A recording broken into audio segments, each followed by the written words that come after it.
부부의 연을 맺어준 암행어사 박문수. 옛날 충청도 공주 마곡사에 김진사가 살았는데 유구에 사는 이진사하고 둘도 없는 친구였어요.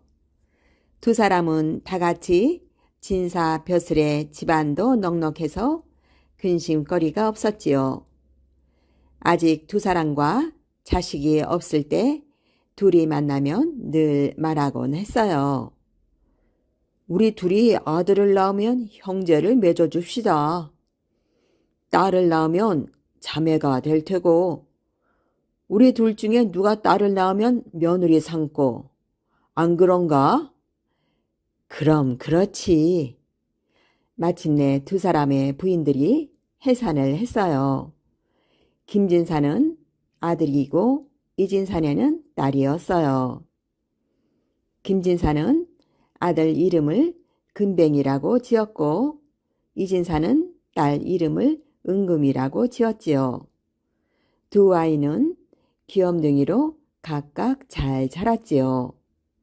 그러던 어느 날 금뱅이가 12살쯤 되었을 때 김진사가 덜컥 병이 나서 끝내 일어나지 못하고 말았어요. 금뱅이 어머니는 남편을 잃은 슬픔을 못 이겨 시름시름 앓다가 또한 세상을 하직하고 말았지요. 이렇게 되니 금뱅이는 졸지에 부모 없는 고아가 되어 의지할 데가 없었어요. 죽은 김진사의 절친한 친구 이진사가 금뱅이를 몇 해 키워서 혼인이라도 시켜주어야겠기에 데려갔지요.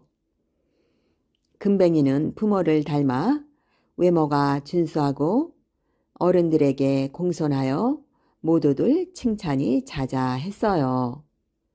마을에서는 이진사 댁에서 금뱅이를 베네쩍부터 사위로 정해 놓았다는 소문이 파다있고 본인들도 그렇게 알고 지냈지요.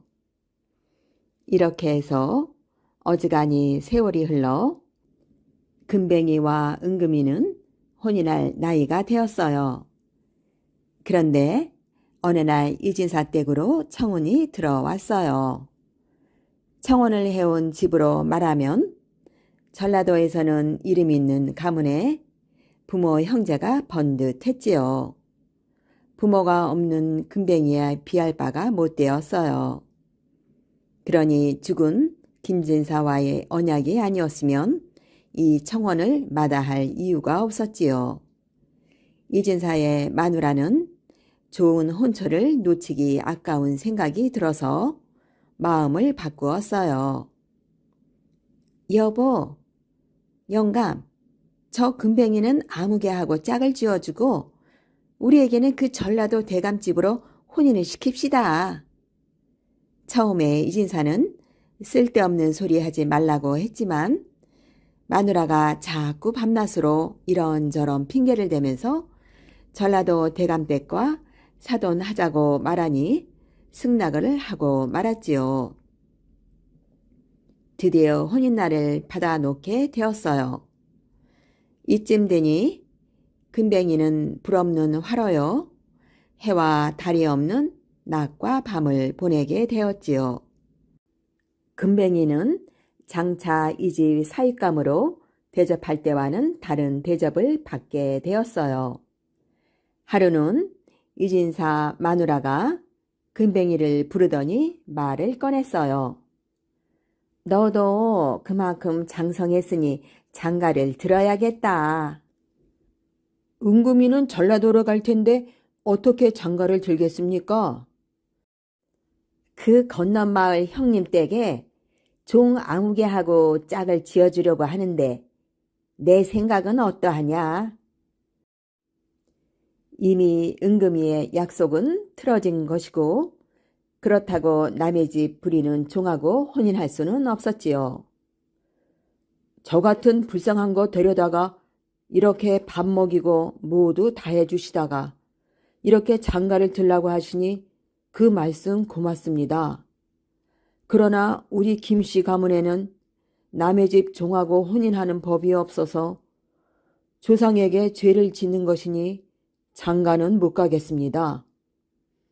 금뱅이의 대답이 떨어지자 이진사 마누라는 눈을 표독스레 치켜뜨고 딱 잘라 명령했어요.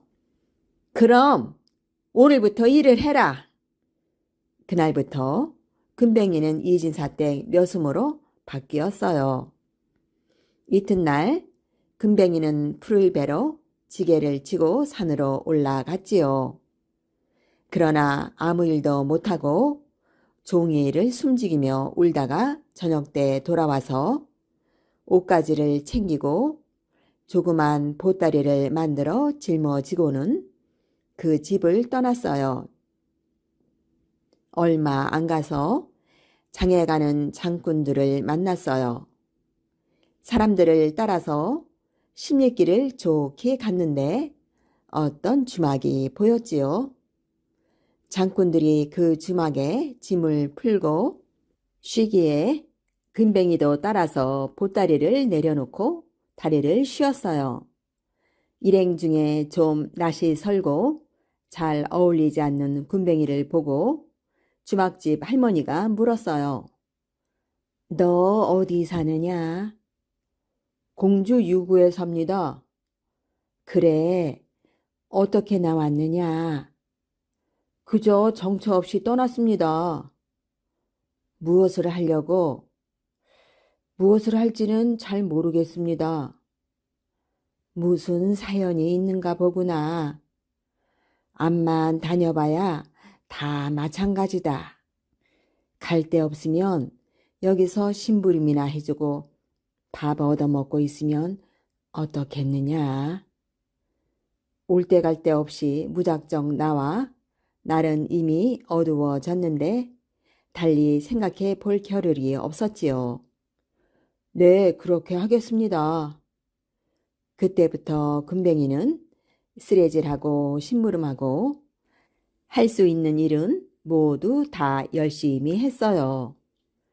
금뱅이의 태도가 마음에 든 할머니는 매사를 모두 금뱅이에게 시키다시피 할 만큼 되었지요. 이진사 집에서는 그날 밤 늦어서야 금뱅이가 집을 나갔다는 사실을 알게 되었어요. 은금이는 부모님이 시키는 대로 멀리 전라도로 시집을 가게 되었지만 어려서부터 친구로 지냈고 남편 될 사람으로 알고 있었던 금뱅이가 너무나 걱정이 되었지요. 어머니에게 자초지종을 캐물었어요. 건넌마을 큰 아버님 댁에서 부리는 종 아무개하고 짝져 주신다고 해서 나갔다니 천부당 만부당한 일이었지요. 생각하면 은금이가 전라도로 시집을 가기로 정한 것부터가 잘못되었고 게다가 큰 아버님 댁 하녀라니 금뱅이는 완전히 배신당한 것이었어요. 금뱅이가 얼마나 상심했을까를 생각하니 가슴이 미어지는 것 같았지요. 은금이는 그대로 가만히 있을 수가 없었어요. 금뱅이가 어디로 갔나 밤낮 없이 이 생각만 하다가 드디어 좋은 수가 떠올랐어요. 먼저 금뱅이가 있는 곳을 알아보고 다음에는 그곳으로 찾아가 보는 것이었지요. 예, 너는 남의 남정네와도 말도 잘하니 금뱅이가 어디로 갔는지 한번 알아보거라. 은금이는 하녀에게 노자를 두둑하게 주면서 말했어요. 영리한 하녀는 집에서 웬만큼 떨어진 주막을 모조리 기웃거리며 금뱅이란 총각을 찾았지요. 주막은 많은 사람들이 모여 소문을 듣고 퍼뜨리고 하는 곳이기 때문에 금뱅이를 찾기가 쉬울 것이라고 생각했는데 마침 금뱅이가 한 주막에서 일을 하고 있었으니 찾는 것은 어렵지 않았어요. 아씨, 금뱅이가 아무 주막집에서 심부름 해주고 밥을 먹고 있다고 합니다. 아, 그래? 너하고 나하고 남복을 하고 금댕이를 찾아갈 것이니 오늘 밤 호랑이가 우리들을 물어간 것처럼 꾸며라. 문짝을 열어 젖히고 창호지 문은 호랑이 팔뚝에 찢어진 것처럼 찢어주고. 그날 밤 두 여자가 남복을 하고 집을 떠나 금댕이가 사는 주막으로 향했어요.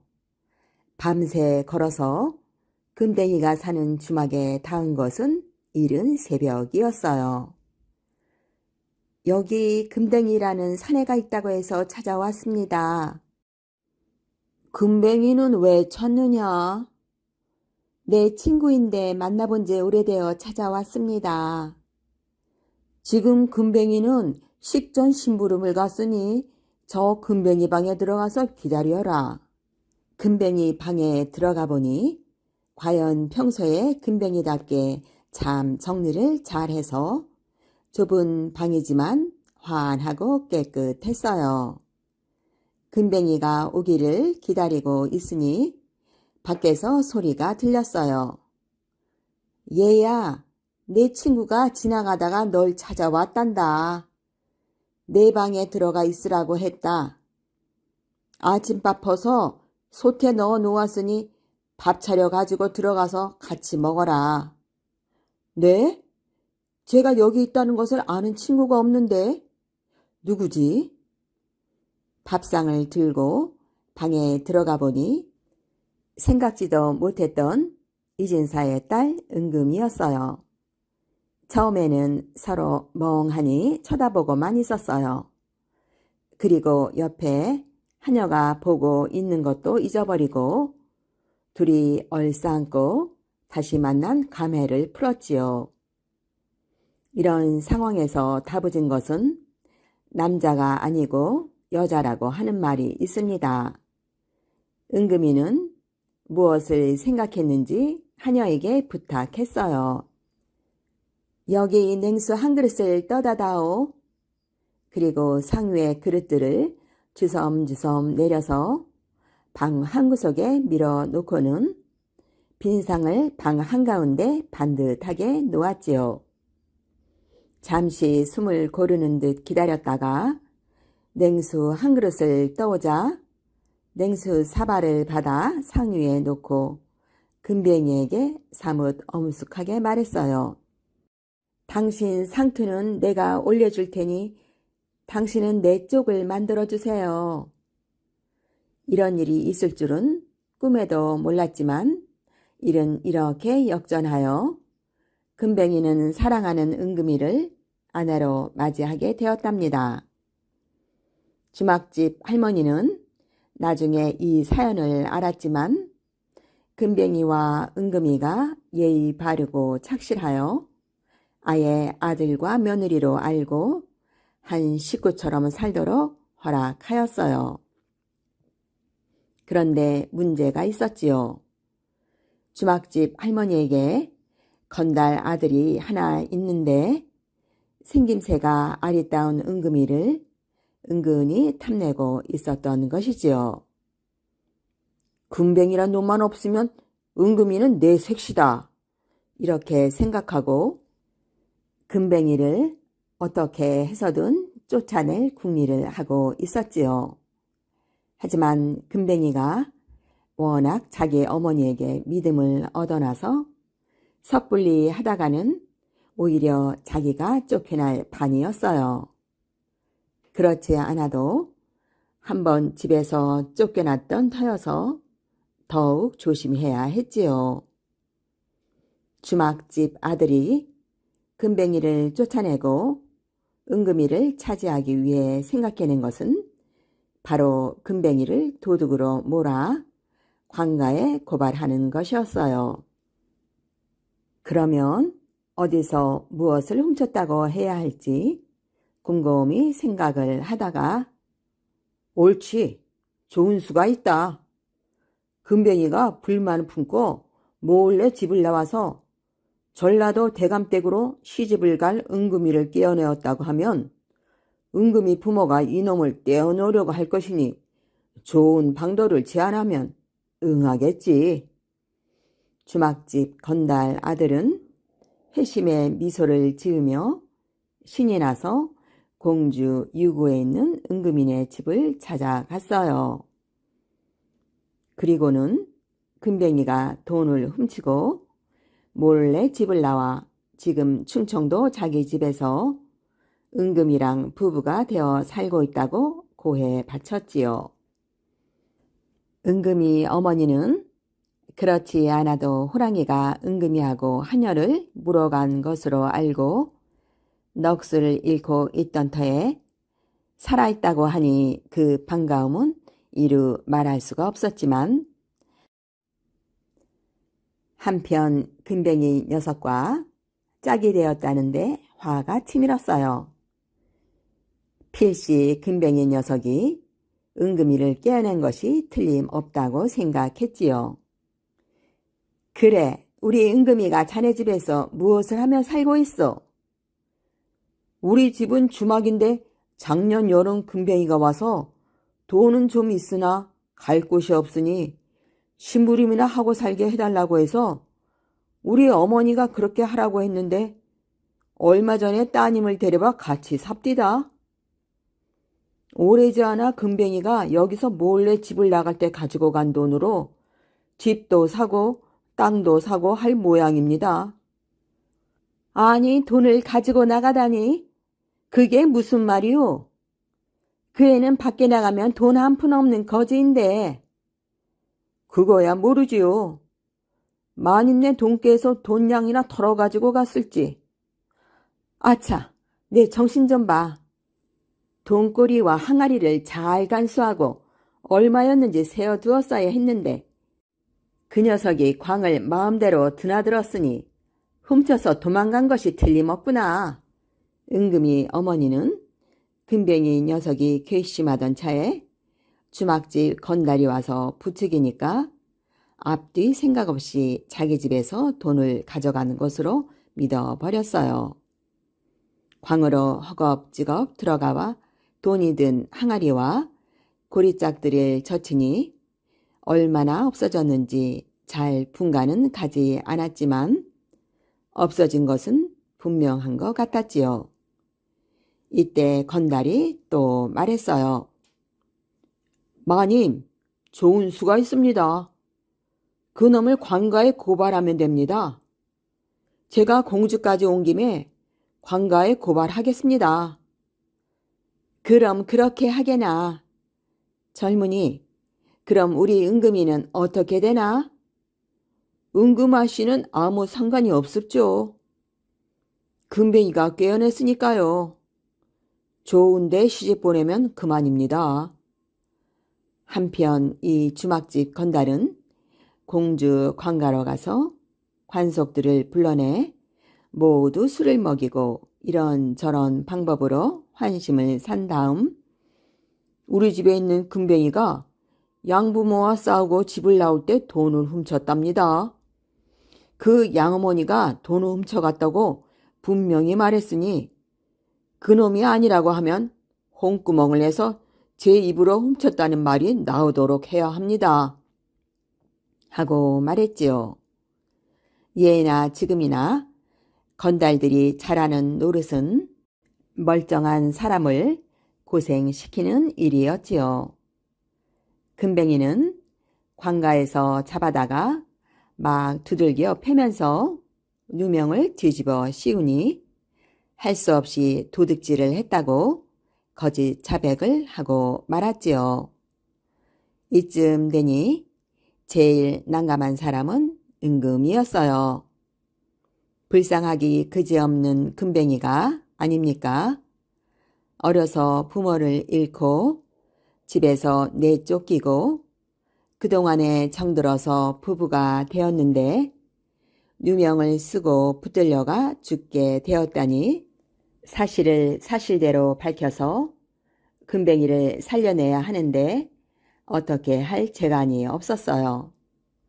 아무 대책도 없이 울고만 있을 수도 없고 그렇다고 좋은 묘책이 있는 것도 아니어서 남편이 붙들려간 공주 관가로 무작정 길을 떠나기로 했어요. 예, 갓난아. 아무래도 서방님이 걱정이 되어 못 견디겠다. 공주로 갈 테니 너도 같이 가자. 지금도 그렇지만 공주 시는 그 앞에 큰 강이 흐르고 있었어요.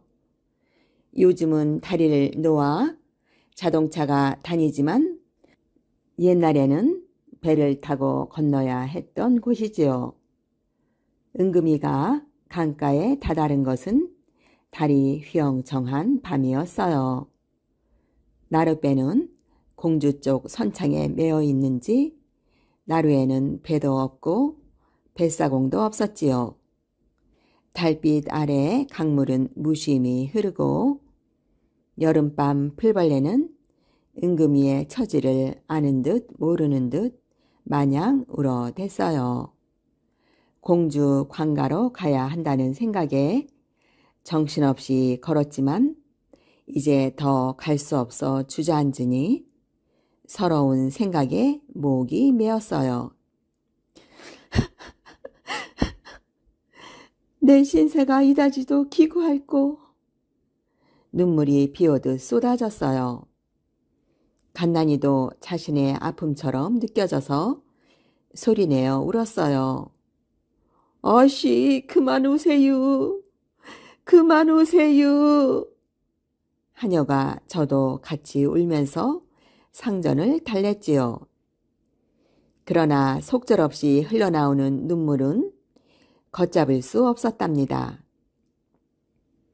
이때 강 건너 저쪽에서 여자들의 울음소리를 듣고 나룻배를 저어 이쪽으로 오는 사람이 있었어요. 나룻배에서 내린 사람이 말했지요. 이 밤중에 웬 부인애들이 이렇게 울고 있어?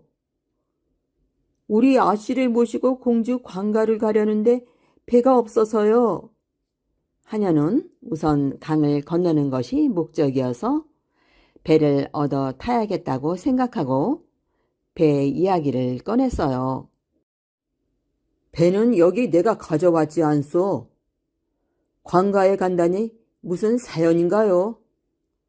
은근이가 흑흑거리며 말이 없자 배에서 내린 사람이 달빛 앞에 마패를 비춰 보이면서 위엄있게 말했어요.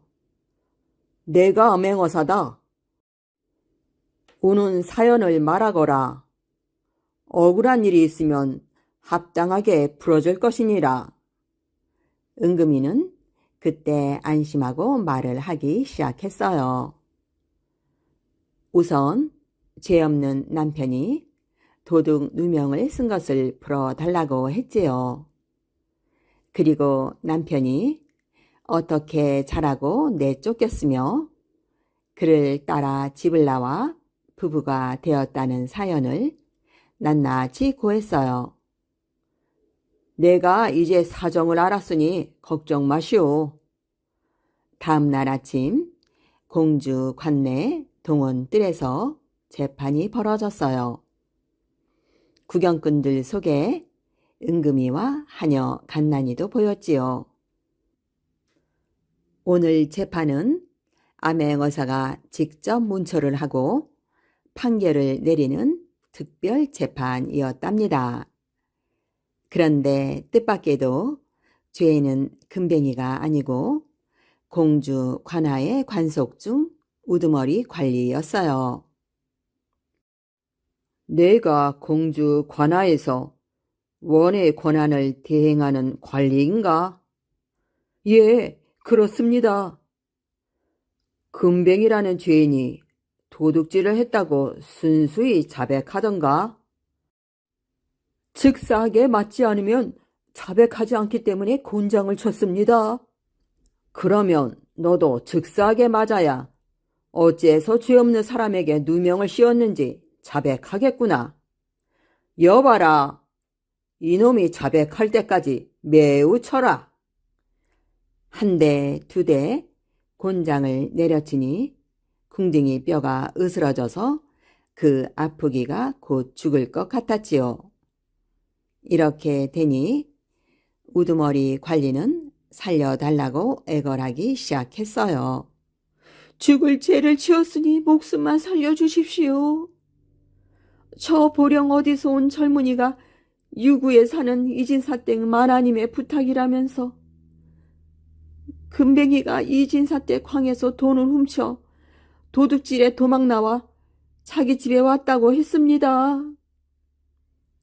같이 술을 먹는 자리에서 돈까지 주면서 도둑질을 안 했다고 하면 제 입으로 했다는 말이 나오도록 만들어야 이진사댁의 면목이 선다고 했습니다.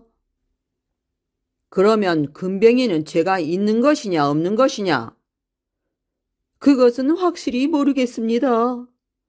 그 사람 말투나 행색으로는 도둑질할 사람이 아니었습니다.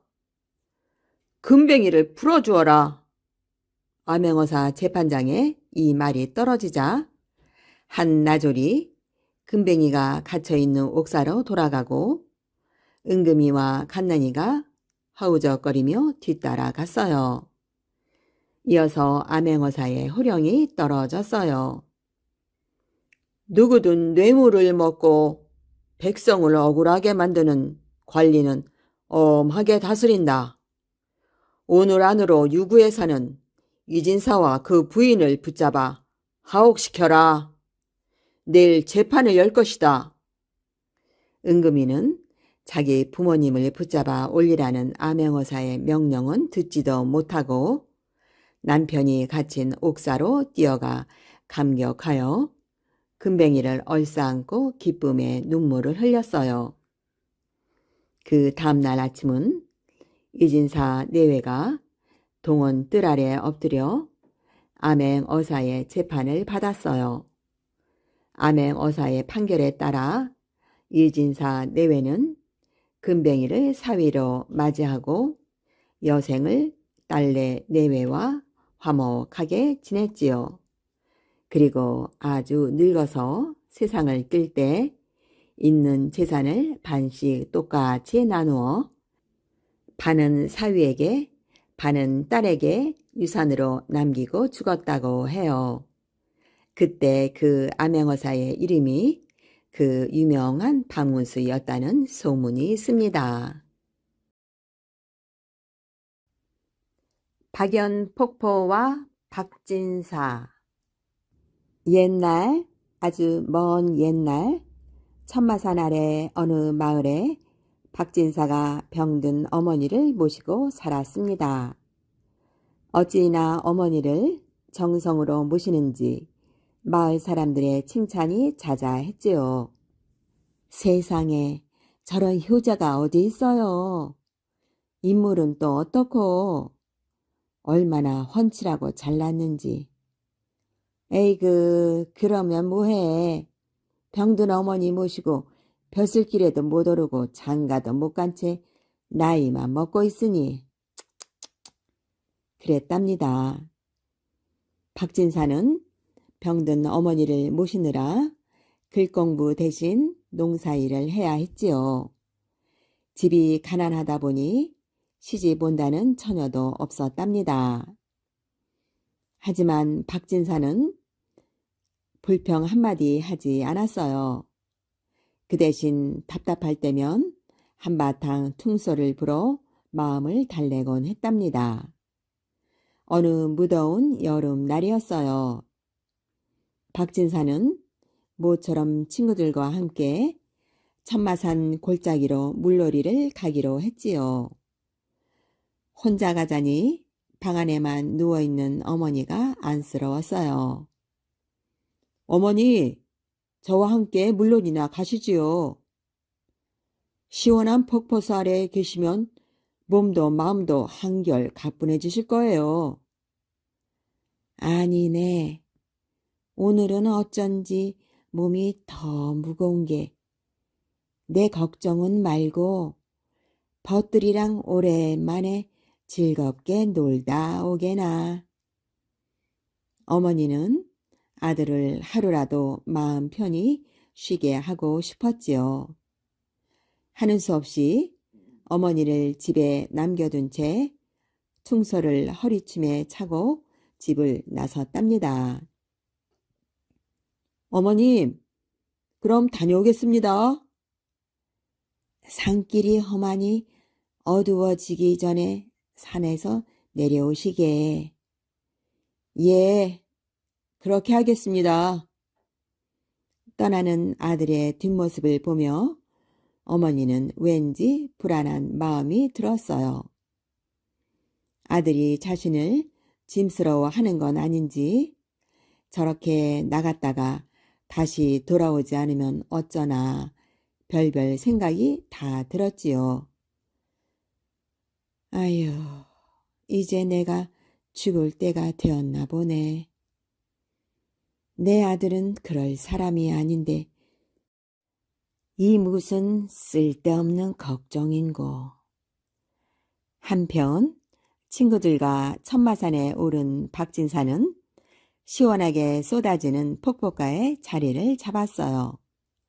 각자 집에서 장만해온 음식에 과일에 술 한 잔까지 들고 나니 친구들이 흥을 돋았어요.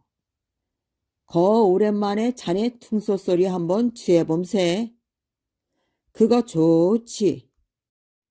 박진사, 어서 불어보게나. 친구들의 성화에 박진사는 눈을 지그시 감고 풍소를 불었어요.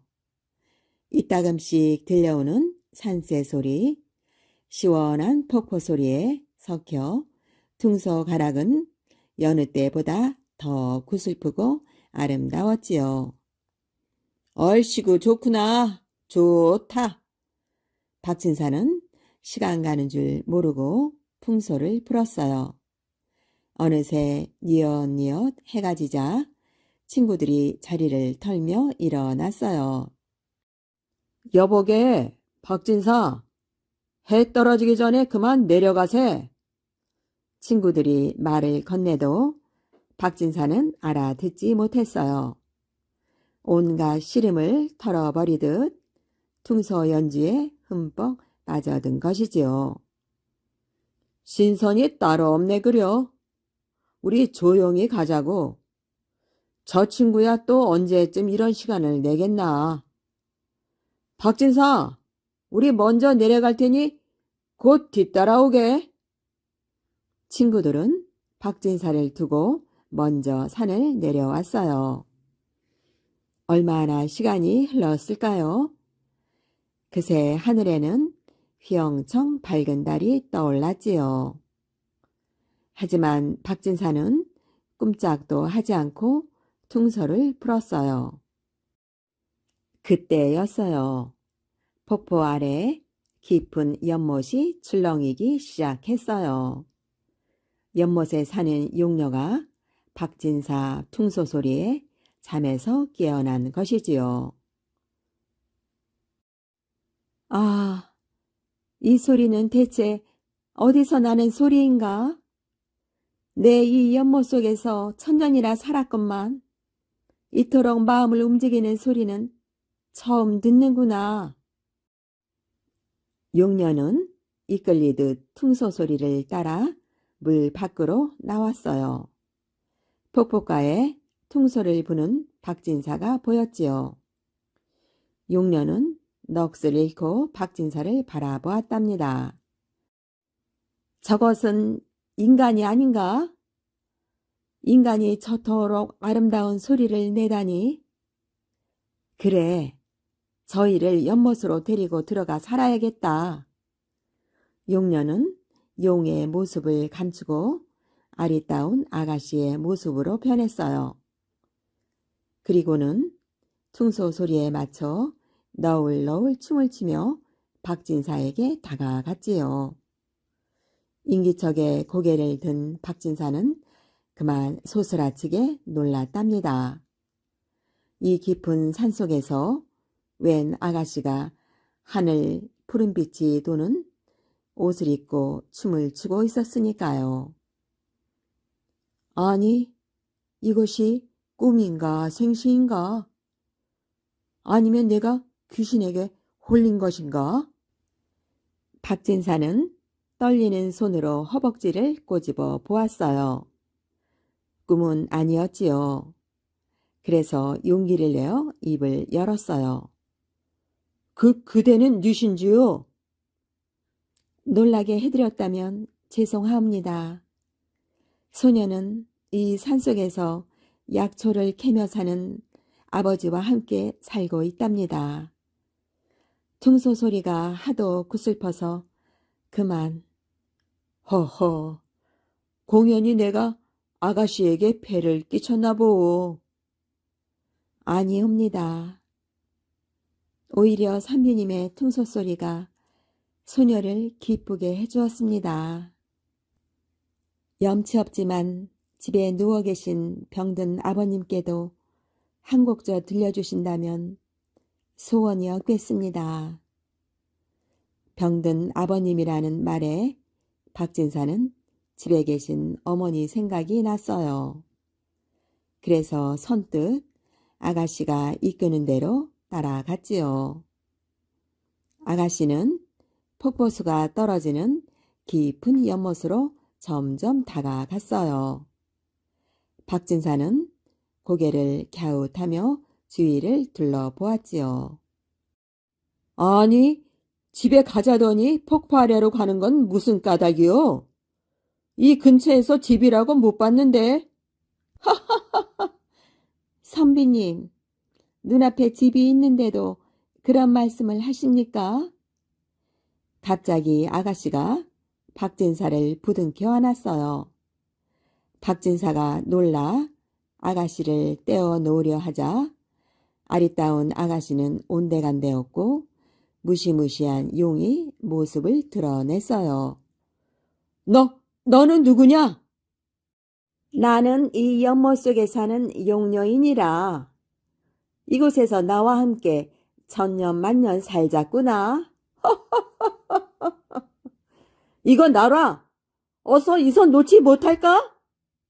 박진사가 안간 힘을 쓰며 발버둥 쳤지만 인간이 어찌 용의 힘을 당해낼 수 있겠어요. 용녀는 박진사를 안고 검푸른 연못 속으로 붕덩 뛰어들었지요. 천마산 깊은 골짜기에 박진사의 마지막 외침이 메아리가 되어 울려 퍼졌답니다.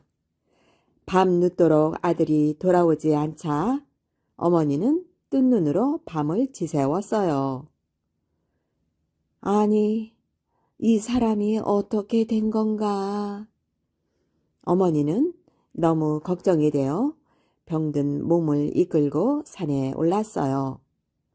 몇 날 며칠 산속을 헤맸지만 아들의 모습은 어디에도 없었지요. 혹시 몸도 마음도 지친 어머니는 폭포가에 앉아 흐느껴 울었어요. 아들아, 내가 날 버리고 간 모양이구나. 그동안 내가 이 못난 애미에게 해준 것도 고마운데 내 어찌 널 원망하겠느냐. 어느 하늘 아래서든 행복하게 잘 살길 바란다. 어머니는 하루를 꼬박 흐느끼다가 폭포수가 떨어지는 연못에 몸을 던지고 말았어요. 그때부터 사람들은 천마산 골짜기에 박진사와 그의 어머니가 빠진 폭포를 박연폭포라고 불렀답니다. 폭포에서 퉁소가락이 들리는 것은 아직도 연못 속에 갇혀있는 박진사가 어머니의 죽음을 애달파하며 퉁소를 불고 있기 때문이라고 합니다. 주먹이. 옛날 옛적 어느 산골에 다 늙도록 아이가 없는 부부가 살았어요. 부부는 너무나 아이가 갖고 싶어서 날마다 부처님께 빌었어요. 부처님, 제발 아이 하나만 내려주세요. 부처님이 이 기도를 들었나 보지요. 부부는 얼마 뒤에 아기를 낳았어요. 아기는 꼭 주먹만 해서 주먹이라고 불렀지요. 주먹이는 나이를 먹어도 자라지 않고 태어났을 때처럼 늘 주먹만 했어요. 어느 날 아버지가 강으로 낚시를 하러 갔어요. 주먹이를 주머니에 넣고서 말이지요. 아버지가 낚시하고 있을 때 주먹이는 몰래 주머니에서 빠져나왔어요. 주머니 속이 덥고 아주 갑갑했거든요. 주먹이는 풀밭에서 신나게 뛰어다녔어요. 그러다가 그만 길을 잃고 말았지 뭐예요. 아버지, 아버지.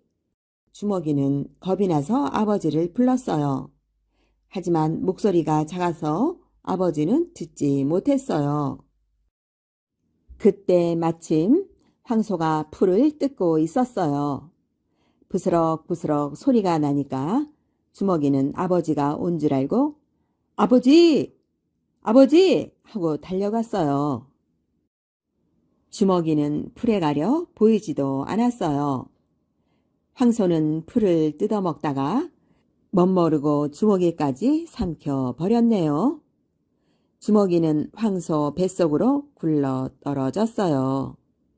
황소 뱃속은 깜깜해서 아무것도 보이지 않았어요. 아버지! 아버지! 주먹이는 무서워서 펄쩍펄쩍 뛰었지요. 그러다 지쳐서 저도 모르게 잠들어 버렸지 뭐예요. 주먹이는 쿨쿨 자다가 갑자기 밖으로 미끄러져 나왔어요. 황소가 부지직 똥을 싼 거예요. 주먹이는 쇠똥 위에 철퍼덕 떨어졌지요. 주먹이는 쇠똥을 헤치고 나왔어요. 그리고 다시 터벅터벅 걸었는데 그때 갑자기 솔개 한 마리가 날아오더니 주먹이를 휙 채가지 뭐예요. 주먹이는 깜짝 놀라 아버지! 아버지! 하고 소리쳤어요. 솔개가 주먹이를 둥지로 가져가는데 내가 가로채려고 달려들었어요. 솔개는 내와 옥신각신 싸우다가 그만 주먹이를 놓치고 말았지요.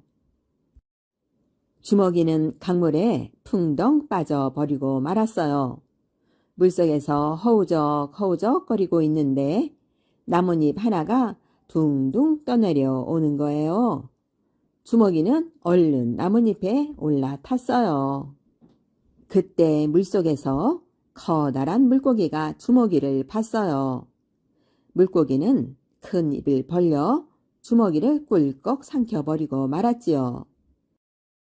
주먹이는 깜깜한 물고기 뱃속에서 아버지!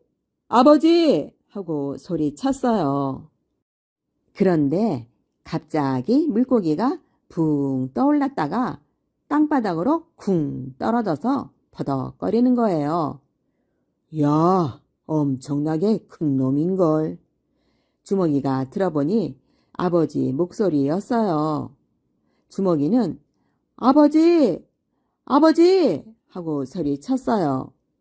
아버지가 이상해서 칼로 물고기 배를 갈랐더니 그 속에서 주먹이가 톡 튀어나오지 뭐예요?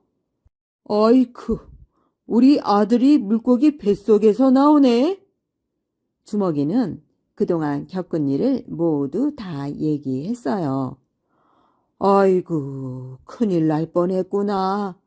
얼른 집으로 가자. 아버지는 주먹이를 주머니에 넣고 집으로 돌아왔어요. 그 뒤 주먹이는 아버지하고 어머니하고 행복하게 잘 살았대요.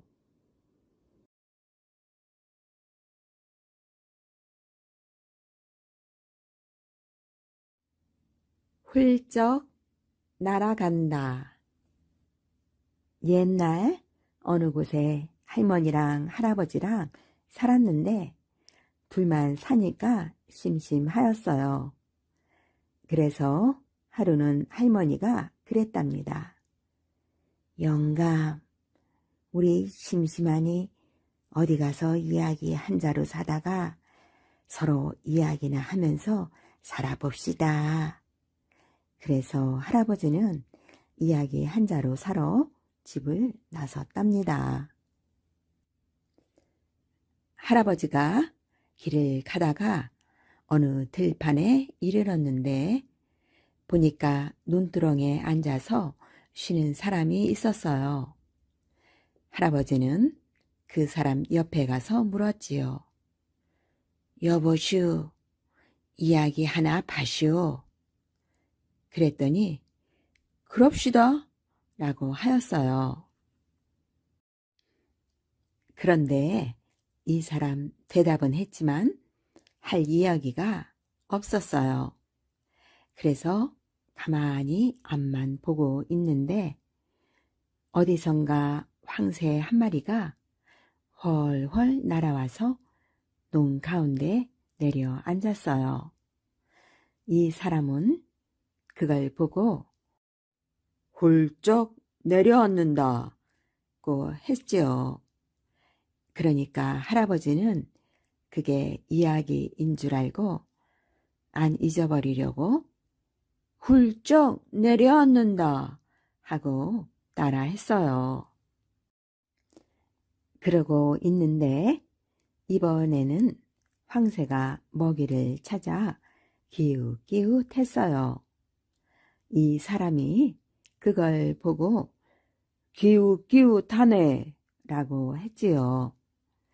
그러니까 할아버지도 얼른 기웃기웃하네 라고 따라했어요. 그러다가 황새가 뭘 집어먹으니까 이 사람이 그걸 보고 집어먹는다 고 했지요. 할아버지도 얼른 집어먹는다 고 따라했어요. 황새가 뭔가 들여다보고 있으니까 이 사람이 들여다본다. 그래, 그러니까 할아버지도 얼른 따라서 들여다본다고 했지요. 그러다가 황새가 훌쩍 날아가니까 이 사람이 훌쩍 날아간다. 그랬어요. 그러니까 할아버지도 얼른 훌쩍 날아간다고 했지요. 그러고 할아버지는 이야기 한번 잘 들었다면서 이야기 값으로 돈 2냥을 주고 집으로 돌아왔답니다. 저녁 밥을 먹고 나서 할머니는 할아버지더러 사온 이야기 좀 하라고 했지요. 그래서 할아버지가 이야기를 시작하는데 때마침 도둑놈 하나가 담을 훌쩍 넘어 들어왔어요. 그때 할아버지가 훌쩍 내려앉는다고 했지요. 도둑은 자기 보고 하는 소리인 줄 알고 깜짝 놀랐어요. 그래서 정말 자기 보고 하는 소리인가 하고 기웃기웃 하는데 할아버지가 또 말했답니다. 기웃기웃하네. 도둑은 정말 자기 보고 하는 소리인가 하고 문구멍으로 방 안을 들여다 보려고 했지요. 그랬더니 할아버지가 또 이러셨어요. 들여다본다.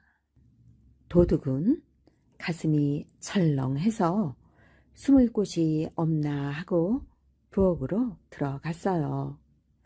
가보니까 솥 안에 누룽지 긁어 놓은 게 있었어요. 그래서 그걸 집어서 입에 넣고 우물우물 먹고 있는데 방 안에서 또 소리가 나는 거예요. 집어먹는다.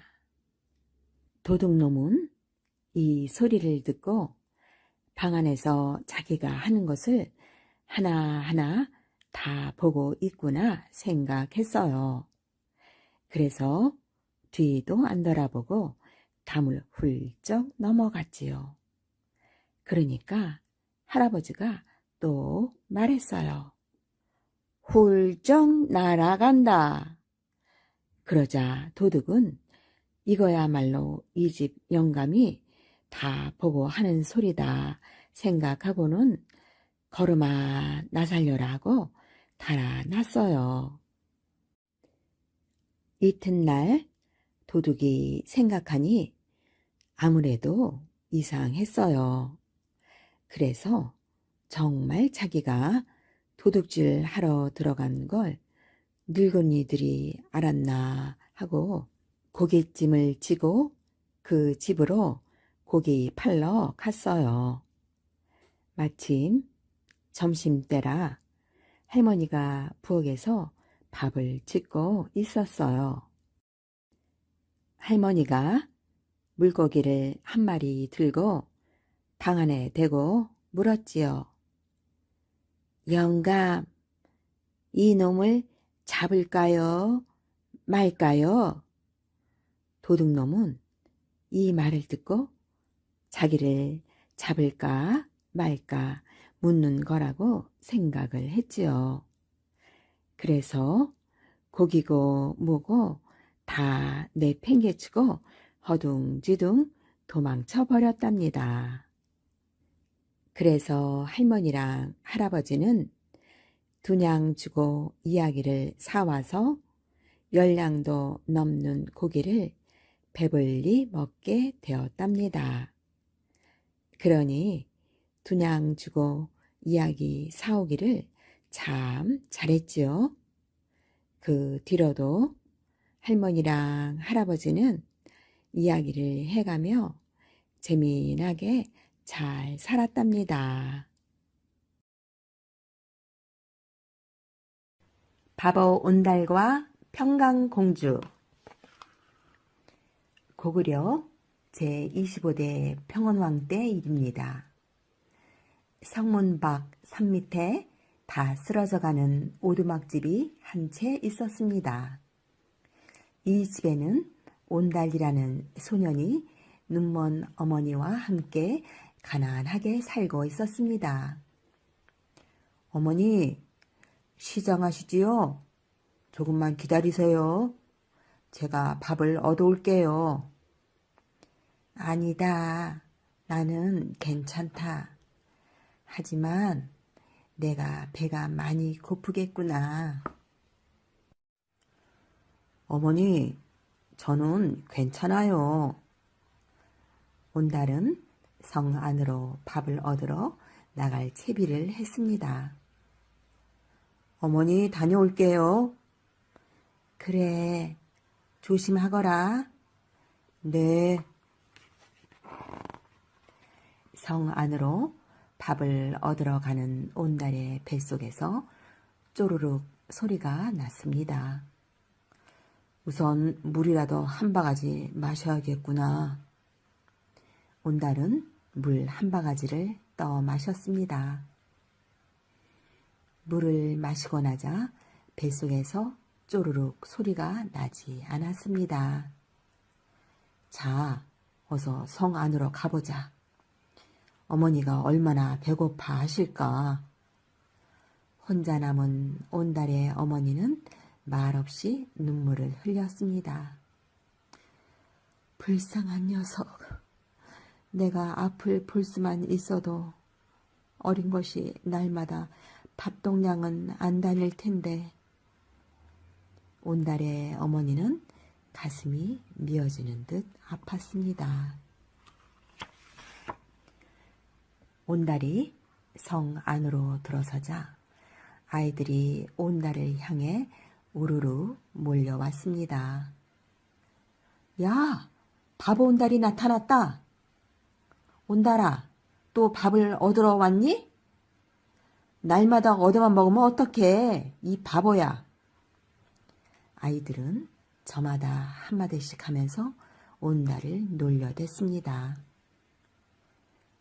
온달이 성 안에 나타나면 을의 아이들은 이렇게 길을 막고 놀려댔습니다. 그럴 때마다 온달은 놀려대는 아이들에게 사정을 했습니다. 얘들아, 비켜줘. 나는 밥을 얻으러 가야 해. 하하하. 그냥은 길을 비켜줄 수 없지. 그럼 그렇고 말고. 아이들은 더욱 짓궂게 온달을 붙잡고 놓아주지 않았습니다. 알았어. 다리가랑이 밑을 기어가라는 말이지? 하하하하. 잘 아는구나. 자, 내 다리가랑이부터 지나가거라. 아이들은 온달의 앞에 다리가랑이를 벌리고 섰습니다. 온달은 얼른 엎드려 아이들의 다리가랑이 밑을 지나갔습니다. 하하하, 바보는 어쩔 수가 없구나. 고구려에서 제일 바보는 바로 저 온달이야. 하하하. 아이들은 또 재미있다는 듯 웃음을 터뜨렸습니다. 그래도 온달은 화를 내지 않았습니다. 빙긋이 웃음을 띨 뿐이었습니다. 이런 온달의 소문은 궁궐에까지 자자했습니다.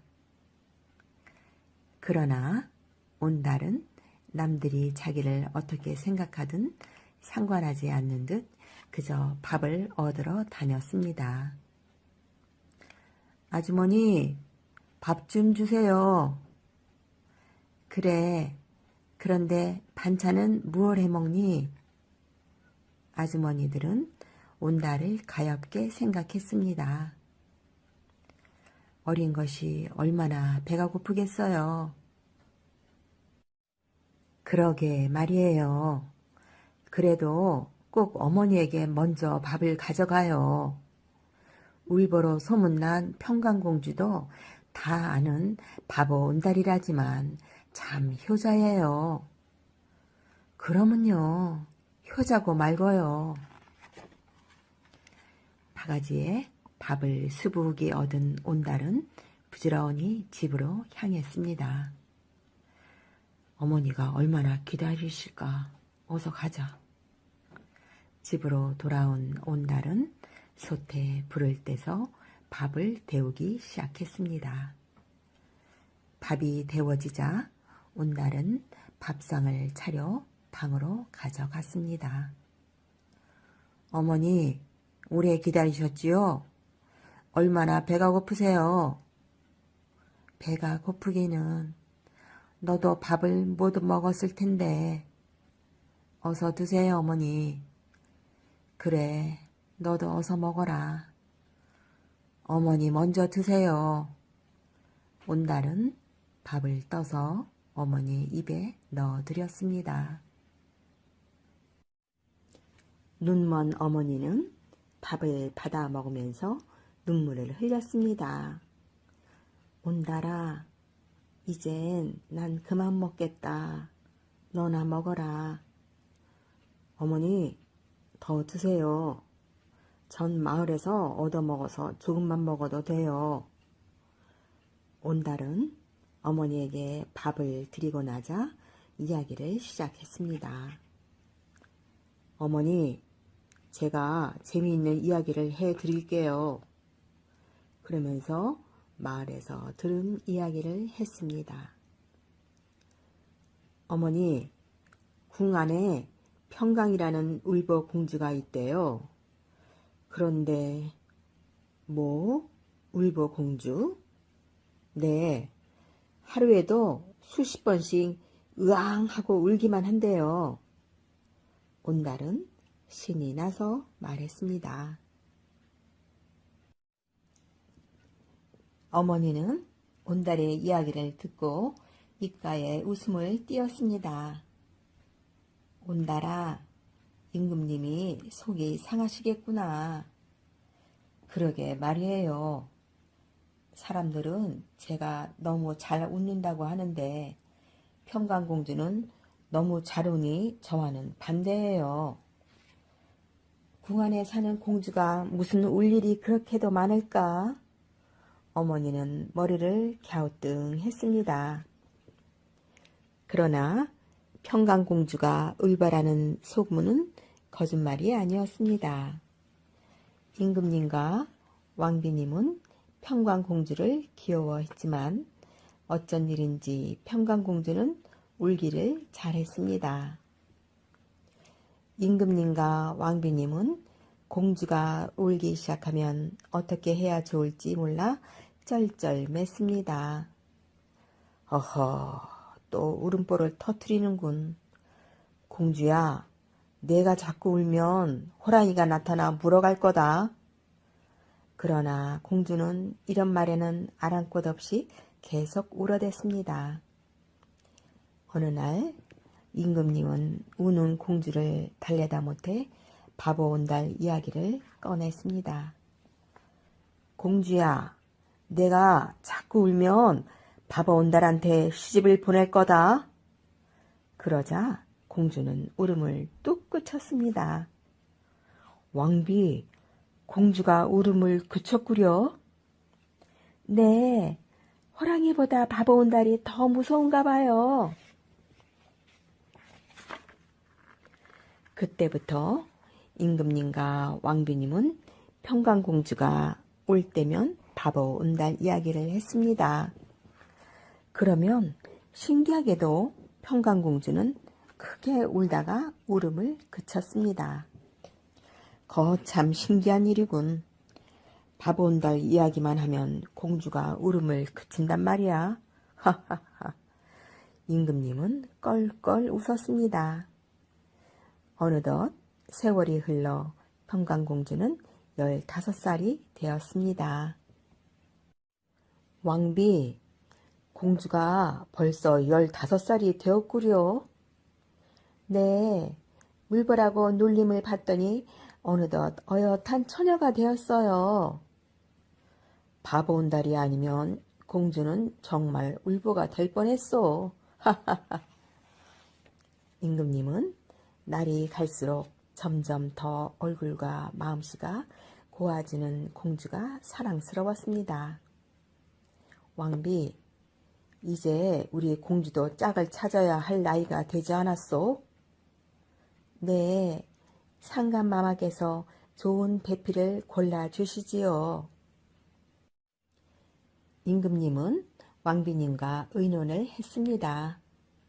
그러던 어느 날 임금님은 평강공주를 가까이 불렀습니다. 공주야, 이제 너도 시집을 가야 할 나이가 되었구나. 더욱 몸가짐을 바르게 하고 마음의 준비를 하고 있거라. 아바마마, 제 마음속에는 이미 정해놓은 사람이 있습니다. 뭐? 그게 무슨 말이냐? 정해놓은 사람이 있다니? 임금님은 처음에는 자신의 귀를 의심했습니다. 공주야, 다시 한번 말해보아라. 그래, 그게 누구란 말이냐? 아바마마, 제 마음속에 있는 사람은 다름 아닌 온달 도령입니다. 뭐? 온달? 바보 온달 말이냐? 임금님은 어이가 없어 할 말을 잃었습니다. 한참 뒤에 임금님은 다정한 말로 평강공주를 타일렀습니다. 공주야, 그건 안 된다. 아바마마, 제가 어릴 적부터 아바마마는 저를 온달 도령에게 시집을 보낸다고 하셨지 않습니까? 그건 내 울음을 그치게 하려고 그런 거다. 임금님은 평강공주에게 다시 한번 다짐을 했습니다. 공주야, 바보 온달과는 혼인을 할 수 없다. 아바마마, 보잘것없는 백성들도 말을 꺼내면 그대로 지킵니다. 하물며 아바마마는 이 나라의 임금님이시온데 임금님께서 스스로 한 말씀을 지키지 않으시면 어찌합니까? 평강공주는 눈물을 흘리며 애원했습니다. 아바마마, 저는 아바마마가 온달 도령의 이야기를 할 때마다 그분의 이름을 가슴에 깊이 새겼습니다. 임금님은 더 이상 참지 못하고 화를 내고 말했습니다. 듣기 싫다. 나는 바보를 사회로 삼을 수는 없어. 그러자 공주는 왕비님에게 애원을 했습니다. 어마마마, 저를 도와주세요. 온달 도령의 아내가 되게 해주세요. 그러나 왕비님은 아무 말도 할 수 없었습니다. 임금님은 더욱 화가 났습니다. 괘씸하다. 평강공주는 이제 내 딸이 아니다. 바보 온달에게 시집을 가고 싶으면 궁궐에서 떠나거라. 결국 평강공주는 임금님의 노여움을 사 궁궐에서 쫓겨나게 되었습니다. 어마마마, 안녕히 계십시오. 공주야, 부디 온달 도령을 만나 행복하게 잘 살거라. 왕비님과 공주는 눈물로 작별을 했습니다. 평강공주는 성 밖에 온달의 집을 찾아 걸음을 옮겼습니다. 성문 근처의 마을에서 재미있게 놀고 있는 아이들에게 다가간 평강공주는 온달의 집이 어디인지 물었습니다. 얘들아, 온달 도련님의 집이 어디니? 온달 도련님? 온달 도련님이 누구지? 글쎄. 그때 한 아이가 나서며 말했습니다. 아, 바보 온달 말이에요? 바보 온달네 집은 저기 성 밖에 산 밑에 있어요. 그러면서 아이들은 한바탕 웃음을 터뜨렸습니다. 하하하, 바보 온달을 도련님이라고 하네. 평강공주는 성 밖으로 나가 온달의 집을 찾아갔습니다. 온달 도련님 계세요? 평강공주는 조심스럽게 온달을 불렀습니다. 누구신가요? 온달이 방문을 열고 나오자 거기에는 웬 아리따운 처녀가 서 있었습니다. 저는 온달님의 아내가 되려고 찾아온 평강공주입니다. 평강공주가 온달에게 말했습니다. 뭐? 평강공주라고? 아니야, 그럴 리가 없어. 온달은 자기 앞에 서 있는 처녀가 백년 묵은 여우라고 생각을 했습니다. 이 백년 묵은 여우야, 썩 없어져라. 그러자 평강공주는 울며 말했습니다. 도련님, 저는 어려서부터 도련님의 아내가 되려고 생각했던 평강공주예요. 평강공주가 눈물을 흘리며 그동안의 일을 이야기를 하자 온달은 믿지 않을 수가 없었습니다. 이게 꿈인가 생시인가? 공주가 나의 아내가 되다니. 마침내 평강공주는 온달의 아내가 되었습니다. 평강공주가 남편에게 말했습니다. 서방님, 이제 글 공부도 하시고 무술도 익히셔야 합니다. 그리고 나라에서 여는 사냥대회에서도 그 솜씨를 보이셔야 합니다. 알았어. 온달은 아내의 말대로 글 공부를 하고 무술을 익혔습니다. 그로부터 몇 년 뒤 임금님과 여러 신하들이 참석한 가운데 사냥대회가 열렸습니다. 온달은 그동안 갈고 닦은 솜씨로 번개처럼 말을 달리며 사냥을 했습니다. 여봐라, 저 번개 같은 젊은이는 누구냐? 상감마마, 아무도 그가 누구인지 모르옵니다. 그래? 그럼 사냥이 끝나면 내게 데려오너라. 네, 상감마마. 이윽고 사냥이 끝났습니다. 많은 젊은이들이 구름처럼 모여 사냥을 했지만 이번 대회에서 온달을 따를 자가 아무도 없었습니다. 온달은 신하를 따라 임금님 앞으로 나아갔습니다.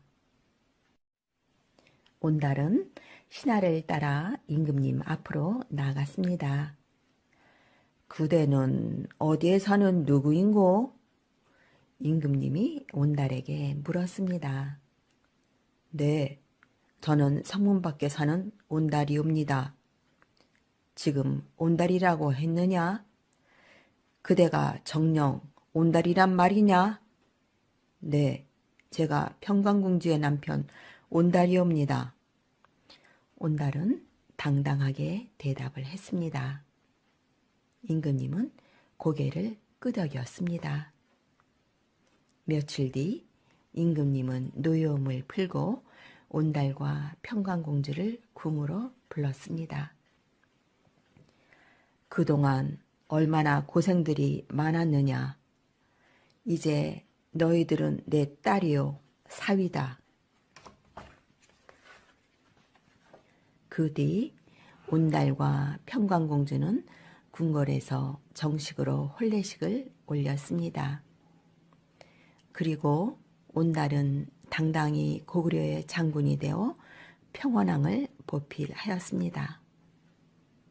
세월이 흘러 평원왕은 세상을 떠났고 평강공주는 남동생 영양왕이 왕위를 이었습니다.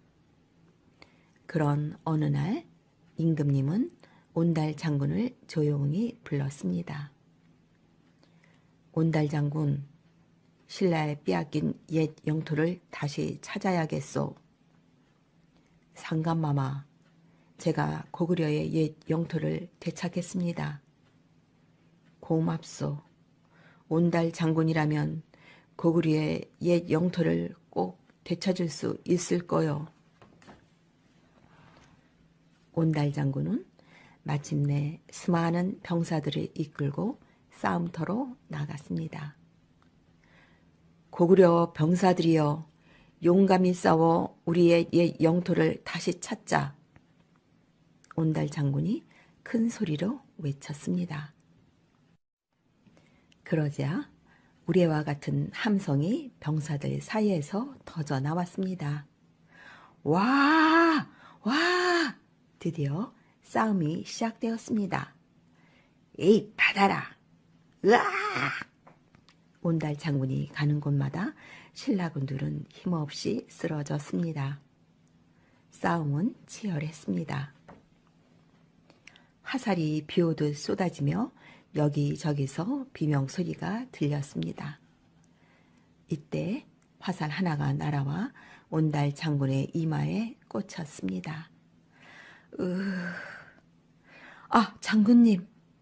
온달 장군은 끝내 숨을 거두고 말았습니다. 그런데 병사들이 시신을 다른 곳으로 옮기려 했을 때 웬일인지 시신은 꼼짝하지 않았습니다. 평강공주가 싸움터로 달려왔습니다. 서방님, 나라를 위해 목숨을 바치셨군요. 이제 나와 함께 고향으로 돌아가세요. 그제야 온달 장군의 시신은 움직여 고향의 양지 바른 곳에 묻혔습니다. 호랑이 형님, 옛날 어느 산밑 초가집에 어머니와 외동아들 둘이서 오순도순 살고 있었어요.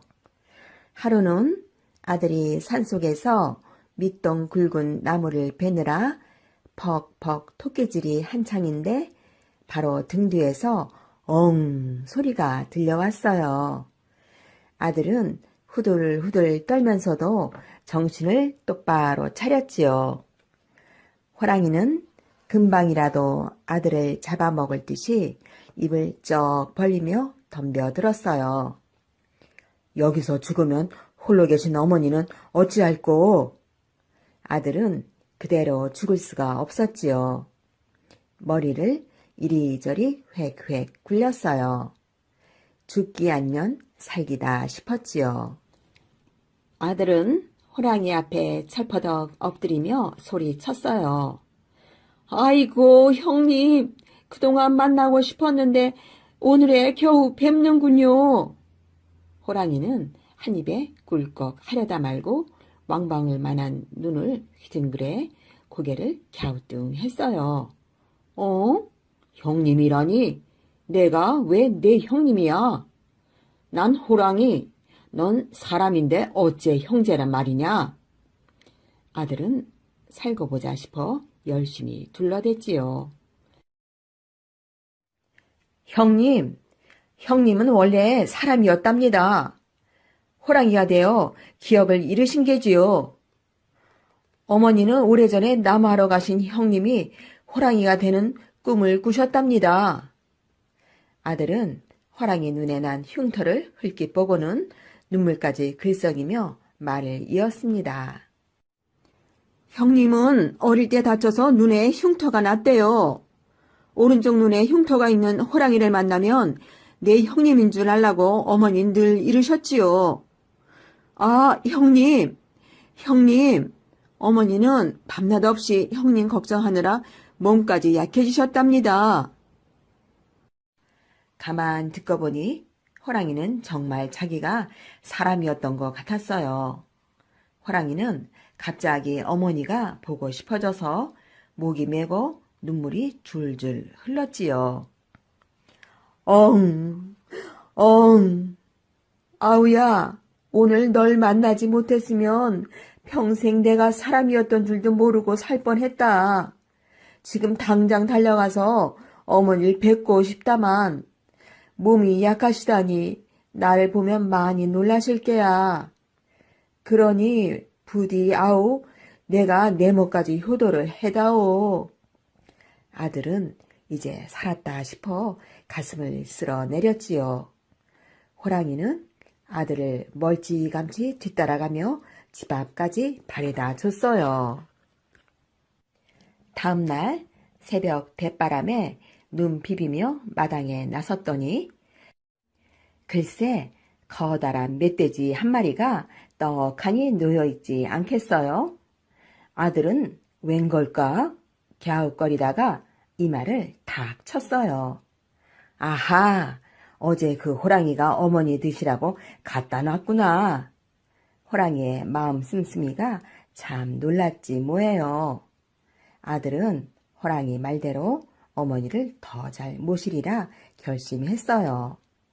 그날부터 호랑이는 눈비 몰아치는 날조차 하루도 빠짐없이 크고 작은 산짐승들을 물어다 주었어요. 고기는 어머니와 아들이 구워 먹고 삶아 먹고 털가죽은 벗겨서 장에 내다 팔았지요. 윤기가 자르르 도는 털가죽은 비싸게 팔려 나갔어요. 호랑이가 매일같이 잡아다 주는 짐승 덕에 잘 살게 된 아들은 참한 색시와 혼인도 했어요. 그러다 보니 아들은 마음속 깊이 호랑이를 진짜 형님처럼 여기게 되었어요. 어느덧 세월이 흘렀지요. 어머니는 나이가 들어 그만 몸져 눕고 말았어요. 아들이 온 정성을 기울였지만 어머니는 끝내 세상을 떠나고 말았어요. 아들이 엉엉 목 놓아 오는데 뒷산 골짜기에서는 호랑이 형님이 엉 목 나오는 소리가 몇 날 며칠 이어졌어요. 어머니가 돌아가신 뒤 호랑이는 다시 나타나지 않았어요. 아들은 다시 부지런히 논일 들일을 하며 바삐 살았어요. 아, 형님은 잘 계실까? 보고 싶다. 아들은 남하러 갈 때면 호랑이 형님을 만날 수 있을까? 목을 길게 빼고는 이쪽 저쪽 둘러보곤 했지요. 어머니 제삿날이 다가왔어요. 아들은 술과 고기와 떡을 싸들고 참 오랜만에 어머니 무덤을 찾아갔지요. 그런데 무덤가에 호랑이 형님이 바싹 여인 채 힘없이 쓰러져 있는 게 아니겠어요? 아이고, 형님, 정신 차리세요. 아들은 호랑이를 껴안고 펑펑 울고 말았어요. 아우야, 너를 보고 눈을 감아 다행이다. 어머니 살아계실 적에 멀리서나마 뵐 때가 그립구나. 그때는 사냥을 해도 어머니께 드릴 거라 즐거웠단다. 호랑이는 결국 눈을 감고 말았어요. 아들은 친형님이 돌아가신 것처럼 울고 또 울었어요. 그리고 호랑이 형님을 어머니 무덤 옆에 나란히 묻어 주었지요. 꼬박꼬박 벌초를 하고 제사도 올려주며 죽을 때까지 호랑이 형님을 잊지 않았대요.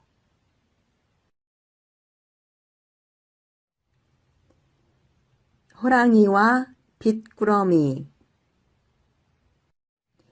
옛날 어느 마을에 하루 한 끼도 못 챙겨 먹는 가난뱅이 양반이 살았어요. 딸린 식구는 많지 농사지을 땅은 한 뼘도 없지. 빚만 하루하루 늘어날 뿐이었어요. 이웃에게 돈과 곡식을 하도 많이 꿔서 노상 빚구러미라는 비웃음을 사며 살았지요. 산더미같이 늘어난 빚은 갚을 길이 없는데 또다시 집안에 먹을 게 똑 떨어져 버렸지 뭐예요. 아이들은 배고프다고 앙앙 울고 아내는 빚이라도 좀 꾸어라며 등을 떠밀었어요. 가난뱅이는 하는 수 없이 가까운 친구 집에 갔어요. 안 돼. 이제 더는 못 꿔주네. 지금까지 꿔간 것도 안 갚았자는가. 가난뱅이는 힘없이 터덜터덜 되돌아오다가 그만 산속으로 발길을 획 돌렸어요. 그래, 이렇게 살아서 뭐해. 평생 빗구럭이란 손가락질 받으며 사느니 죽는 게 낫겠다. 가난뱅이는 산속에서 아무도 몰래 죽을 결심이었어요. 그런데 난데없이 큰 호랑이가 엉 나타나 어깨가 축 처진 가난뱅이 앞을 턱 가로막는 거예요. 으아, 사람 살려! 어차피 죽을 생각이었지만 막상 호랑이를 맞닥뜨리자 가난뱅이는 저도 모르게 소리쳤지요. 그나저나 이젠 꼼짝없이 호랑이 밥으로 한 입에 꿀꺽 삼켜질 참이었어요. 그런데 이게 무슨 일일까요?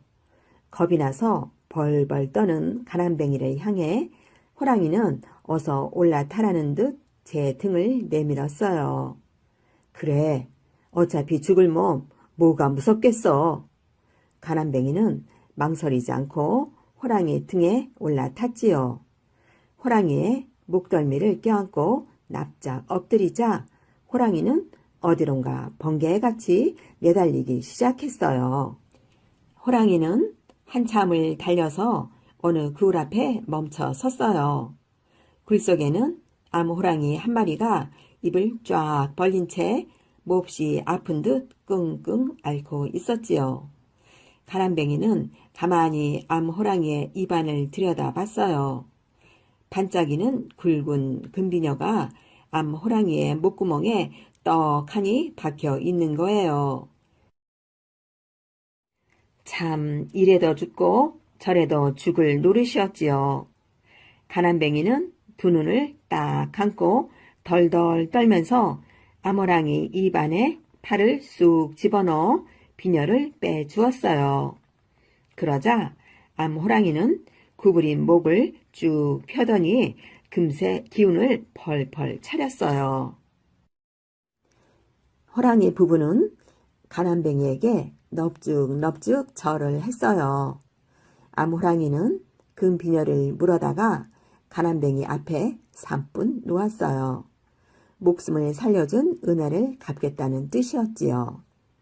가난뱅이가 주춤거리며 금비녀를 잡자 호랑이는 아까처럼 가난뱅이를 등에 태웠어요. 호랑이는 쌩하니 가난뱅이를 마을에 데려다 주고는 또다시 꾸벅 절한 다음 냉큼 산으로 되돌아갔어요. 가난뱅이는 금비녀를 팔아 빚을 다 갚을 수 있었어요. 죽을 걸 살았으니 뭔 일이든 못할까? 열심히 살아야지. 가난뱅이는 그날 이후 죽기 살기로 열심히 일해서 잘 살게 되었답니다.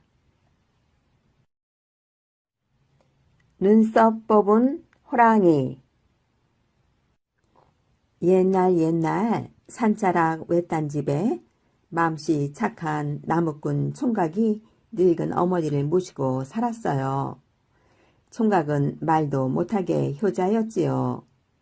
겨울이면 어머니가 추울세라 새벽같이 장작을 짚어 방을 데우고 한여름엔 더울세라 팔이 아프도록 부채를 훨훨 붙여드렸지요. 먹을거리가 떨어지면 풀뿌리라도 캐서 보글보글 죽을 써 상을 차렸어요. 그리 잘 먹고 잘 입지는 못해도 아들이 정성껏 보살핀 덕에 어머니는 얼굴빛이 훤하셨어요. 어느 해 몹시 추운 겨울이었어요. 눈이 계속 내려 온 산이 하얗게 덮였어요. 매서운 칼바람이 문지방을 덜컹덜컹 흔들어대고 문 밖으로 한 발짝만 나서도 눈사람처럼 꽁꽁 얼어버릴 것 같았지요. 어머니는 찬바람을 잘못 쐰 탓인지 알 수 없는 병에 걸렸어요. 꼼짝 못하고 시름시름 알아누운 어머니는 펄펄 불덩이 같은 열에 시달렸어요. 급히 용한 의원을 모셔왔지만 딱하다는 듯이 그저 고개를 내저었지요. 에그, 자네 어머니 병은 호랑이 눈썹을 다려 먹어야만 낫는 병일세. 대체 무슨 수로 호랑이 눈썹을 구한단 말인가. 하지만 총각은 포기하지 않았어요. 내 목숨을 바쳐서라도 호랑이 눈썹을 구하겠어. 어머니 병은 반드시 낫게 해드릴 테야. 총각은 옷깃을 단단히 여미고 설피를 신었지요. 호랑이를 만나기 위해 점점 더 깊은 산골짜기로 들어갔어요. 엉! 어디선가 땅을 뒤흔들며 으르렁거리는 소리가 들려오는 거예요. 총각은 겁이 나서 무릎이 덜덜 떨렸지만 몸을 꼿꼿이 세우고 정신을 똑바로 차렸어요. 엉! 바로 가까이에서 요란한 소리가 들렸지요. 몸집 커다란 호랑이 한 마리가 으르렁대며 두 눈으로 총각을 노려보고 있었어요. 총각은 넙죽 엎드려 절부터 하고는 반갑게 소리쳤지요. 호랑이님! 호랑이님! 드디어 만나게 되었군요. 어라? 요놈 좀 보게. 호랑이는 기가 딱 찼지요. 어쩌다 만나는 사람들은 으르렁거리는 소리만 듣고도 걸음아 나살려라 청길만길 내 빼기 바빴거든요. 언제나 그런 모습만 보다가 당돌하게 인사부터 하는 총각이 도리어 신기했지요. 총각은 간절하게 입을 열었어요. 호랑이님, 부탁이 있어서 찾아왔습니다. 호랑이는 눈을 끔뻑끔뻑 총각이 하는 말을 들어보기로 했지요. 우리 어머니께서 큰 병에 걸리셨는데 호랑이 눈썹을 다려 먹으면 나을 수 있답니다. 호랑이님 눈썹을 얻어 어머니께 다려드린 다음 제 목숨을 호랑이님께 바치겠습니다. 호랑이는 엎드려 비는 총각을 가만히 내려다보더니 갑자기 눈물을 툭툭 떨어뜨렸어요. 너를 보니 병들어 돌아가신 어머니가 생각나는구나.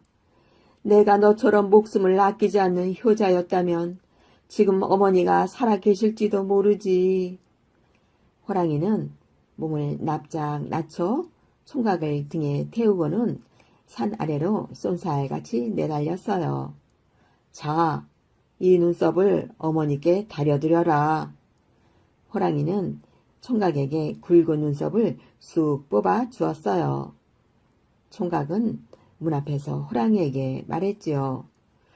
호랑이님, 호랑이님, 고맙습니다. 잠시만 여기서 기다리십시오. 어머니께 이 눈썹을 다려드리고 나올 테니 그때 저를 잡아먹으세요. 호랑이는 고개를 천천히 가로저었어요. 아니다, 아니다. 나는 사람인 댁에서 큰 걸 배웠다. 앞으로도 사람만은 잡아먹지는 않을 것이다. 그러니 어머니 모시고 잘 살도록 해라. 호랑이는 몸을 돌려 산속으로 휙 달려갔어요.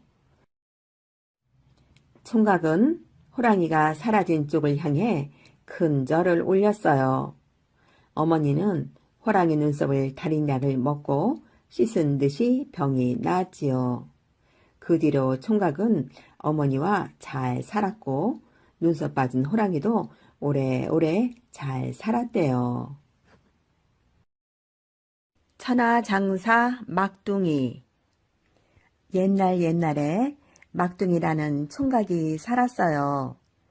막둥이는 어찌나 힘이 센지 커다란 나무도 쑥쑥 뽑아 올리고 집채만한 바위도 번쩍 들어 올렸어요. 이 고을 저 고을 다니며 힘을 겨루어 봐도 막둥이를 이기는 사람이 아무도 없었지요. 그러다 보니 막둥이는 제 힘만 믿고 건들건들 거리면서 멋대로 하고 다녔어요.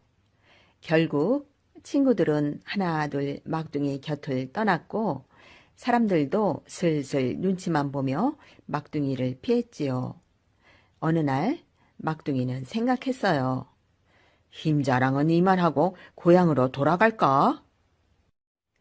털레털레 고향으로 가는 길이었어요.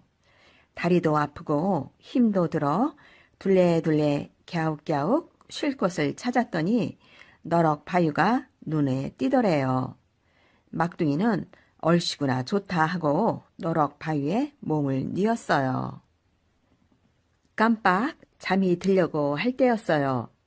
갑자기 위쪽 등이 따끔따끔 하더니 아래쪽 등도 따끔따끔, 왼쪽 등도 따끔따끔, 오른쪽 등도 따끔따끔, 계속 등이 따끔거리는 거예요. 막둥이는 넓적한 손으로 등을 탁탁 쳐댔지요. 그래도 따끔따끔 간질간질 참을 수가 있어야지요. 에이, 이게 뭐야? 막둥이는 참다 못해 자리에서 벌떡 일어났어요. 그러고는 저고리를 훌러덩 벗어 사차치 훑어보았지요. 그랬더니 이게 웬일일까요? 조그맣고 새빨간 이란 놈이 발발발 기어가고 있는 거예요. 네, 이놈 잘 만났다. 감히 천하장사인 나를 물어? 막둥이는 화가 나서 이를 잡아서는 바위에 올려놓았어요. 그러고는 돌멩이를 집어 이를 향해 내리쳤지요. 이제 죽었겠지? 막둥이가 우쭐대며 좋아하고 있는데 웬걸 이놈의 이가 멀쩡하게 살아서 발발발 기어가고 있는 거예요. 엥? 아직도 안 죽었잖아. 막둥이는 약이 올라 얼굴이 벌게 졌어요. 그래서 이번에는 아까보다 더 큰 바위 덩어리를 집어들어 이를 향해 내리쳤지요. 이제는 진짜 죽었겠지. 그러면서 돌 부스러기를 헤쳐보니 웬걸 죽었다고 생각했던 이란 놈이 아직도 살아서 발발발 기어가고 있는 거예요. 막둥이는 약이 바짝 올랐어요. 이놈, 이번에는 어림없다. 뜨거운 맛 좀 봐라. 막둥이는 식은 벌떡대며 지체만한 바위를 들어 올렸어요. 그러고는 젖먹던 힘까지 짜내어 이를 향해 내리쳤지요. 천둥 같은 소리가 쩌렁쩌렁 울리면서 바위가 산산이 부서지고 구름 같은 먼지가 뽀얗게 피어올랐어요. 이래도 안 죽었을라고. 막둥이는 헛기침을 하며 돌 부스러기를 헤쳐보았어요. 그랬더니 그놈의 이가 아직도 살아있네요. 발발발 기어가고 있는 거예요.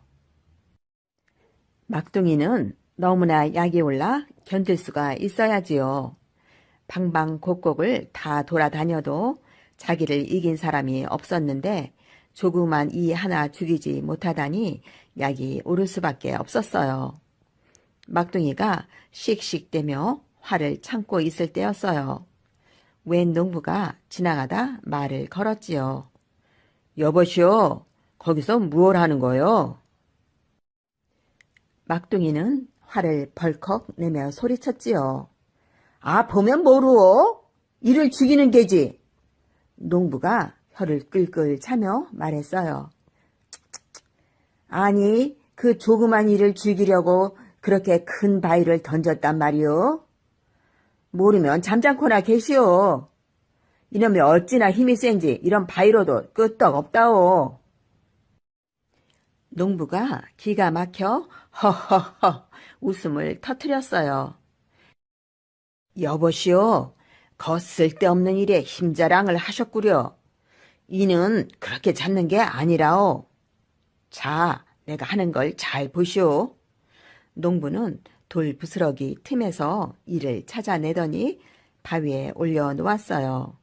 그러고는 엄지손가락으로 이를 꾹 눌러 죽였지요. 농부가 허허허 웃음을 흘리며 가버리자 막둥이는 넋이 나간 듯 멍하니 농부의 뒷모습을 바라보고 있었지요.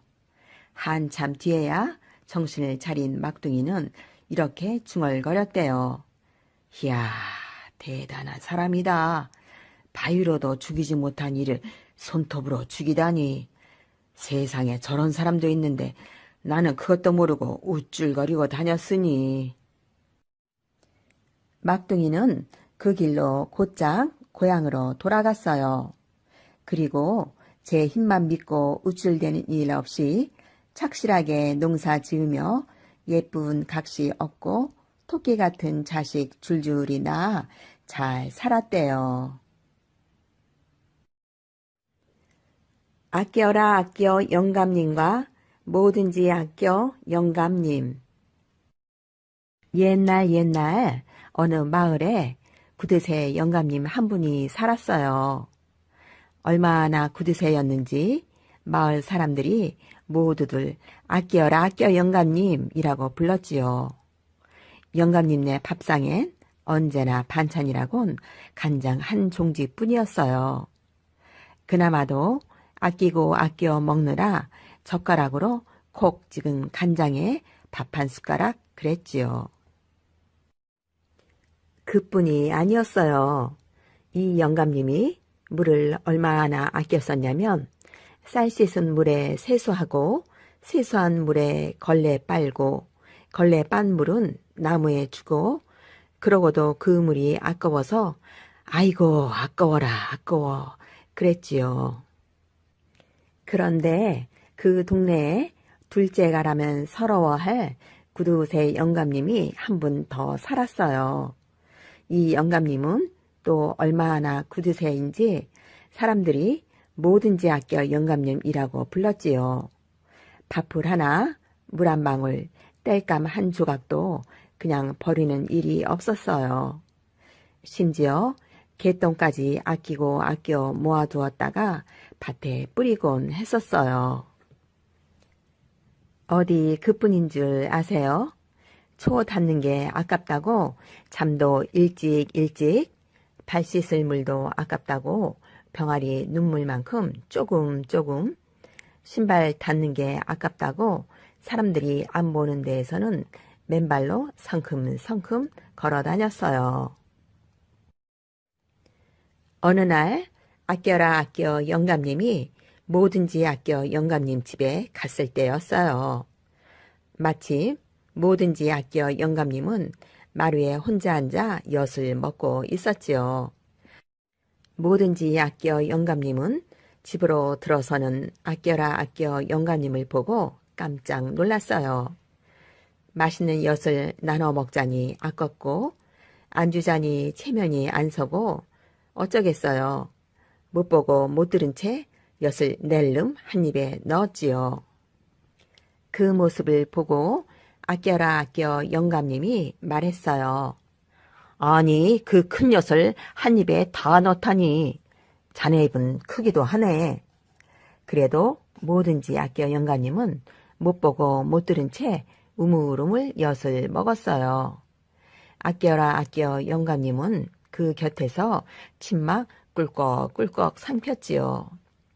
남의 입에 든 엿을 나눠 먹자고 하자니 더럽고 입도 다 못 담은 채 양보를 실룩이며 엿을 먹고 있는 뭐든지 아껴 영감을 보고 있자니 자꾸만 화가 나는 거예요.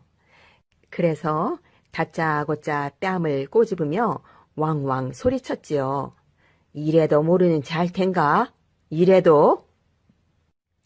다음날 뭐든지 아껴 영감님이 아껴라 아껴 영감님네로 놀러 갔어요. 여보게 장기나 한 판 두세. 그랬더니 아껴라 아껴 영감님이 물었어요. 좋지. 그런데 장기판은 가져왔나? 아, 장기판은 자네 집에도 있지 않나? 그 소리에 아껴라 아껴 영감님이 펄쩍 뛰었어요. 무슨 소린가? 그럼 우리 집 장기파만 다를 게 아닌가? 뭐든지 아껴 영감님은 기가 막혔지요. 좋네. 그럼 자네 장기판 단쪽 가지고 우리 집으로 가세.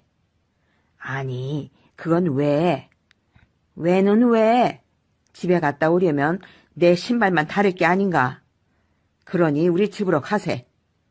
아껴라 아껴 영감님도 질세라 소리쳤지요. 좋아. 자네 집까지 가려면 내 신발도 다를 테니 중간에서 만나세. 그래서 그날 두 구두새 영감님은 결국 길거리에 앉아 장기를 두고 말았지요. 다음날 개구리가 개골개골 울어대는 논뚝길에서 아껴라 아껴 영감님네 아들하고 뭐든지 아껴 영감님네 아들이 마주쳤어요. 아, 여보게 잘 만났네. 그렇지 않아도 자네 집으로 망치를 빌리러 가던 참인데. 아, 이런 나도 자네 집으로 망치를 빌리러 가던 참인데. 그래서 두 아들들은 망치를 빌리러 가다 털레털레 빈손으로 집으로 돌아왔어요. 아들이 빈손으로 돌아온 까닭을 말하자 아껴라 아껴 영감님이 그랬지요. 아, 네 그런 구두쇠는 처음 봤네. 세상에 망치 없는 집이 어디 있다고 할 수 없군. 얘야, 우리 집 망치를 꺼내오너라. 뭐든지 아껴 영감님도 아들이 빈손으로 돌아오자 그랬어요. 나보다 더한 구두쇠 같으니라고 할 수 없지. 얘야, 우리 집 망치 가지고 오너라. 매미가 맴맴 쉴 새 없이 울어대는 더운 여름날이었어요. 마을 정자에서 아껴라 아껴 영감님과 뭐든지 아껴 영감님이 만났어요. 아, 덥다. 아껴라 아껴 영감님은 부채를 반만 펴고 부채질을 했어요. 거 부채질을 하려면 쫙 펴고 시원하게 하게. 나도 남는 바람 좀 얻어 쐬게. 그랬더니 아껴라 아껴 영감님이 말했어요. 무슨 소리? 이렇게 아껴 써야 오래 쓰지. 그러자 뭐든지 아껴 영감님이 부채를 쫙 펴더니 고개를 오른쪽, 왼쪽으로 계속 돌리는 거예요. 아껴라 아껴 영감님은 어이가 없었지요. 자네 지금 뭐 하는 겐가? 고개 아프게. 그랬더니 뭐든지 아껴 영감님이 말했어요. 이렇게 부채질을 하면 이 부채를 아들, 손자까지 쓸 수가 있다네. 고개 아픈 것 좀 참으면 되지만 부채를 또 사려면 얼마나 아깝겠나. 세월이 흘러 아껴라 아껴 영감님 딸이 시집을 가는 날이었어요. 동네 사람들 모두 달걀이니 보리쌀이니 선물을 들고 왔어요. 그런데 뭐든지 아껴 영감님은 달랑 빈손으로 오더니 남보다 더 많이 먹고 그냥 가는 거예요. 그것도 12명이나 되는 식구들을 데려와서 말이에요. 아껴라 아껴 영감님은 무척 화가 났지만 딸이 시집가는 날이라 꾹 눌러 참았지요. 다음 날 아껴라 아껴 영감님은 뭐든지 아껴 영감님네로 뛰어갔어요. 아니, 그런 법이 어디 있나? 남의 잔치에 달랑 빈손으로 와서 먹고만 가다니. 그랬더니 뭐든지 아껴 영감님이 말했어요. 마음속으로 자네 딸 잘 살라고 수도 없이 빌었네. 그보다 더 큰 선물이 어디 있나. 아껴라 아껴 영감님은 할 말이 없었지요. 그때 아껴라 아껴 영감님 눈에 구멍 뚫린 문을 막아놓은 청첩장이 보였어요. 그럼 나도 청첩장을 마음으로만 보낸 것이라고 하고 이것은 다시 떼어 가겠네. 그러고는 청첩장을 떼어 집으로 오려는데 뭐든지 아껴 영감님이 뒤따라오며 소리쳤어요. 여보게, 가져가려거든 청첩장이나 가져가지. 그 뒤에 붙은 내 밥풀은 왜 가져가나? 그 뒤로도 두 영감님은 아옹다옹 다투며 변함없는 구두쇠로 오래오래 잘 살았대요.